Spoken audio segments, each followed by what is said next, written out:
Good morning welcome back to my channel and welcome to new blog. आशा करी तुम्हारा सबाई खूब भालो आछो, सुस्थ आछो, स्वाभाविक आछो और आमराओ खूब भालो आछि। जानो तो आज के जे भिडियोटा तुम्हादेर साथे शेयर करछि सेटा जेदिन झड़ हयेछिलो माने सोमवार रात्रिबेला करेछिलाम, किन्तु तुम्हादेर साथे शेयर करा हये ओठेनि। और आजकेर वेदारटाओ तुम्हादेर साथे एतटा बेशी मैच खेये जाबे बुझतेई पारिनि।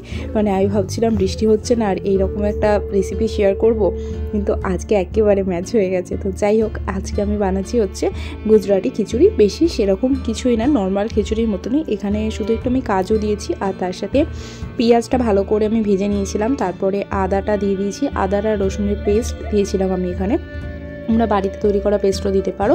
আর তারপরে ভালো করে একটু পেঁয়াজটা যখন নরম হয়ে আসবে আমি তখনই এখানে এর মধ্যে দিয়ে দিয়েছি গোবিন্দভোগ চালটা। আর এটার মধ্যে তোমরা সোনামুগ ডাল দিয়ে করলে বেশি ভালো হতো।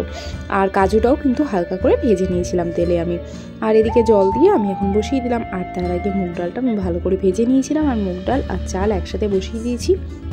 আর জলটা একটু টেনে যাবার পরেই আমি তারপর হলুদ গুঁড়ো, লঙ্কা গুঁড়ো আর অল্প একটু কাশ্মীরি লঙ্কা গুঁড়ো আর একটু গরম মশলা দিয়ে আবার জল দিয়ে ভালো করে বসিয়ে দেবো। আর তার সাথে তো সমপরিমাণ নুন আর একটু চিনি দিয়েছিলাম।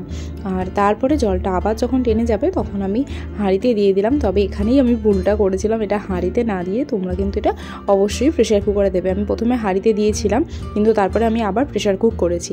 আর তার সাথে সাথে তো আলুর দম তো খেতেই হবে।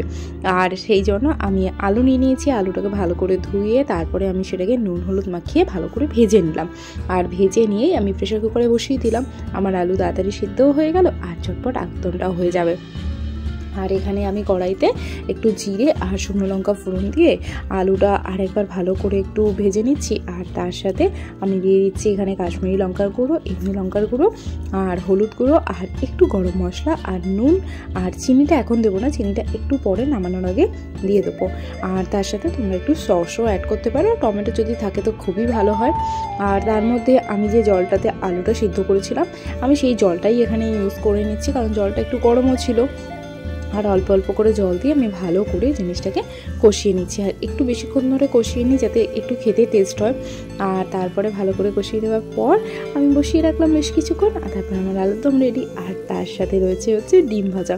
তবে হ্যাঁ, ডিম ভাজাটা জানো তো আমি অতটা বেশি ভালো পারি না, কিন্তু যদি আমাকে কেউ পোচ করতে পারলে আমি তাকে খুব সুন্দর করে পোচ করে খাওয়াতে পারি। কিন্তু ডিম ভাজাটা আমার অতটা আসে না, কিন্তু কি করব, করতে তো হবেই এখন আমাকে। আর তার সাথে রয়েছে গরম গরম ব্যাট পাঁপড় ভাজা। মানে জাস্ট জমে গেছিলো এখানে খিচুড়ি, ডিম ভাজা, ব্যাট পাঁপড় ভাজা, তার সাথে ঝাল ঝাল আলুর দম।